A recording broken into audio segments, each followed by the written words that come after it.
Bismillahirrahmanirrahim. Assalamualaikum warahmatullahi wabarakatuh. Alhamdulillahirabbil alamin wassalatu wassalamu ala asyrafil anbiya'i wal mursalin nabiyina Muhammadin wa ala alihi wa sahbihi ajma'in, amma ba'd. Alhamdulillah, segala puji hanya milik Allah Subhanahu wa taala, yang mana atas limpahan nikmat dan karunia-Nya, taufik dan juga inayah-Nya, kita masih bisa kembali untuk belajar. Kemudian salawat serta salam semoga Allah Subhanahu wa taala limpahkan dan juga curahkan kepada Nabi kita yang mulia, Nabi Muhammad sallallahu alaihi wasallam, dan juga keluarga beliau, sahabat-sahabatnya, dan juga tentunya kepada para pengikutnya yang tetap istiqomah di atas sunnahnya hingga akhir zaman. Baik, anak-anakku sekalian, Bapak cintai karena Allah Subhanahu wa taala, sekarang kita akan melanjutkan kembali pelajaran Al-Quran Hadis dengan tema mengenal atau hukum nun sukun dan tanwin, yang mana ini adalah penjelasan bagian yang kedua, yang mana sebelumnya kita sudah mempelajari tentang atau mengenal tentang nun sukun dan juga tanwin, kemudian kita mengambil hukum bacaan yang pertama yaitu idhar, dan sekarang kita akan sambung pembahasan kita dengan membahas tentang pembahasan hukum bacaan idgham. Baik, anak-anakku sekalian yang Bapak cintai karena Allah Subhanahu wa taala, sekarang dibuka kembali bukunya. Sekarang kita ambil yang kedua, idgham. Apa sih pengertian dari idgham? Idgham secara bahasa artinya memasukkan. Jadi idgham ini dari, kalau ditinjau dari bahasa, yaitu bahasa Arab, maka memiliki arti memasukkan. Adapun secara istilah apa? Secara istilah adalah pertemuan huruf yang tidak berharokat dengan huruf yang berharokat. Jadi idgham adalah pertemuan huruf yang pertama ini tidak berharokat bertemu dengan huruf yang kedua ini dia berharokat. Apa yang terjadi sehingga menjadi satu huruf bertasydid, seperti huruf kedua. Jadi huruf yang pertama ini tidak berharokat, huruf yang kedua ini berharokat, sehingga apa? Menjadi satu huruf. Jadi huruf yang pertama yang tidak berharokat ini dia masuk ke dalam huruf berikutnya, gitu. Masuk ke dalam huruf berikutnya. Kemudian yang terjadi apa? Huruf yang setelahnya ini dia itu yang tadinya satu, kemudian dia menjadi seakan-akan dua, yaitu ditandai dengan apa? Tasydid. Di sana ada tasydidnya seperti itu. Nah, inilah yang dimaksud dengan idgham. Nah, di sini dalam pembahasan ini tentunya yang dimasukkan apa? Yang dimasukkan adalah nun sukunnya. Karena kan tadi huruf pertama apa? Nun sukun, yang dimasukkan ke dalam huruf setelahnya. Nah, huruf idgham ini ternyata ada berapa? Ada 6. Nah, kalian perhatikan nih, huruf idgham ada 6 juga. Sama seperti huruf idhar. Huruf idgham ada berapa? Ada 6. Yang pertama apa? Ada ya, kemudian ro, kemudian mim, kemudian lam, kemudian waw, dan terakhir apa? Nun. Ingat-ingat, ya, ro, mim, lam, waw, dan nun. Baik, anak-anakku sekalian yang semoga dirahmati oleh Allah Subhanahu wa taala. Setelah kalian mengetahui apa yang dimaksud dengan idgham, ternyata bacaan idgham ini terbagi menjadi berapa? Terbagi menjadi 2. Apa saja? Perhatikan. Yang pertama idgham bi gunnah, nanti yang kedua idgham bila gunnah. Kita ambil yang pertama dulu, yaitu idgham bi gunnah. Nah, idgham bi gunnah ini hurufnya ada 4. Jadi dari yang 6 tadi, yang sebelumnya 6 disebutkan ya, mim, lam, ro, waw, dan nun ada 6. Ternyata 4 dari yang 6 itu adalah masuk ke dalam huruf idgham bi gunnah, yaitu apa saja? Ya, nun, mim, dan waw. Ada berapa? Ada 4. Sekali lagi, ya, nun, mim, dan waw. Maka apabila salah satu dari 4 huruf idgham bi gunnah terletak setelah huruf nun sukun atau tanwin, maka cara membacanya adalah apa? Huruf nun tidak dibaca. Lihat, kalau ada nun sukun atau tanwin, kemudian setelahnya adalah huruf idgham bi gunnah yang 4, salah satu dari huruf idgham bi gunnah yang 4 yaitu ya, nun, mim, dan waw. Maka yang terjadi apa? Nunnya ini tidak dibaca. Terus bagaimana? alias nunnya ini dimasukkan ke dalam huruf idgham tersebut ya. Sebagaimana secara bahasa idgham artinya apa? Memasukkan. Jadi nunnya tadi sukun ya, dia dimasukkan ke dalam huruf setelahnya. Nah, dan perlu diingat harus disertai dengan apa? Gunnah, yaitu ditahan sebanyak 2 harokat.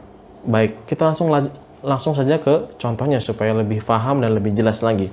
Contohnya seperti ya.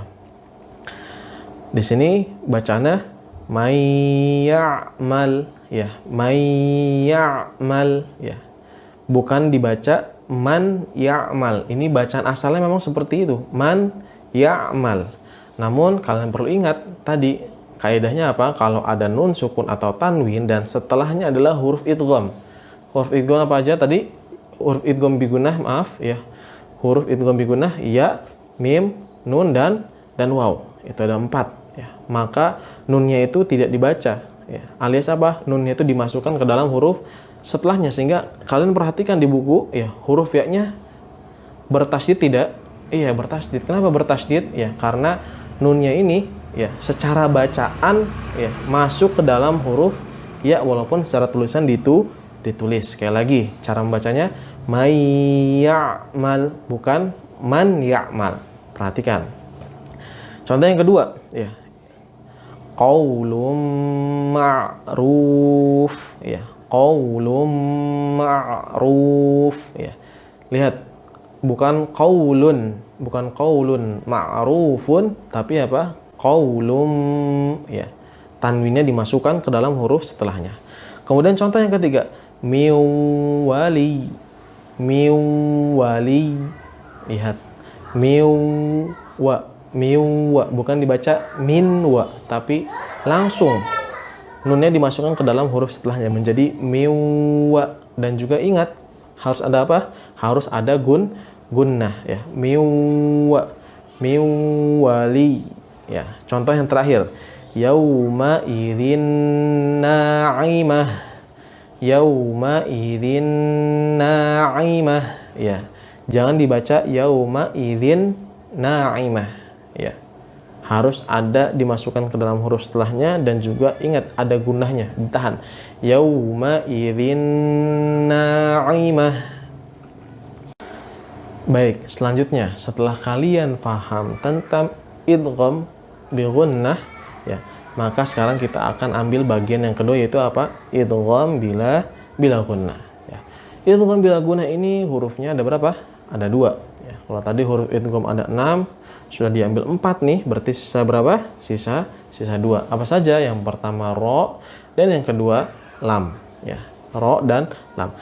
Perhatikan, maka apabila salah satu dari huruf idgham bila gunnah terletak setelah huruf nun sukun atau tanwin, maka cara membacanya adalah, perhatikan cara membacanya, bunyi huruf nun tidak dibaca. Nah, pertama sama seperti idgham bi gunnah, bunyi huruf nun tidak dibaca. Kenapa?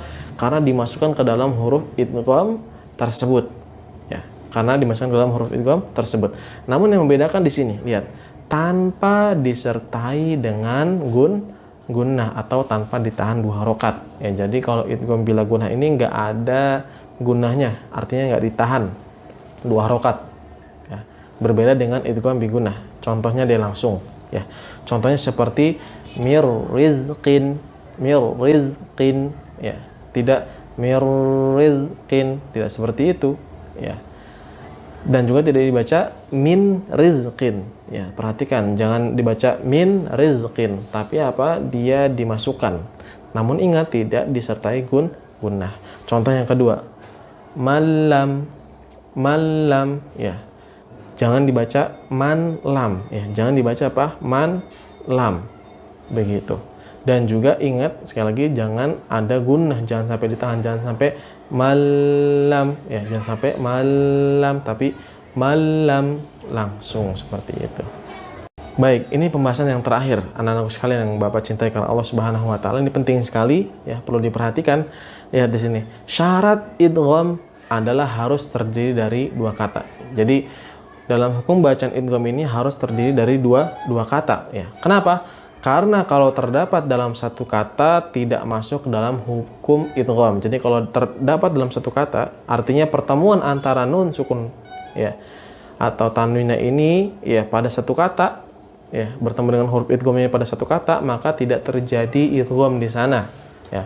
Contohnya seperti apa? Di sini perhatikan. Ad-dunya, ad-dunya ya, dibaca dunya ya. Walaupun di situ nun sukun dan setelahnya apa? Huruf ya. Iya, tidak dibaca duya ya, tidak dibaca duya ya. Kenapa? Alasannya karena terjadi dalam satu kata ya. Sekali lagi, idgham ini harus terjadi dalam dua kata. Kalau terjadi dalam satu kata, maka tidak terjadi idgham seperti pada kata ad-dunya ya. Tidak dibaca ad-duya tapi ad-dunya. Baik, alhamdulillah selesai sudah pembahasan ya yang bisa Pak Arif jelaskan di sini ya tentang idgham dan juga pembagiannya. Semoga penjelasan yang singkat ini bisa kalian pahami ya. Kalau ada pertanyaan atau kalian tidak paham, jangan malu-malu untuk bertanya ya. Dan juga Pak Arif mohon maaf apabila ada penjelasan yang kurang jelas ya. Pak Arif tutup dengan bacaan kafaratul majlis. Subhanakallahumma wa bihamdik asyhadu an la ilaha illa anta astaghfiruka wa atubu ilaik. Assalamualaikum warahmatullahi wabarakatuh.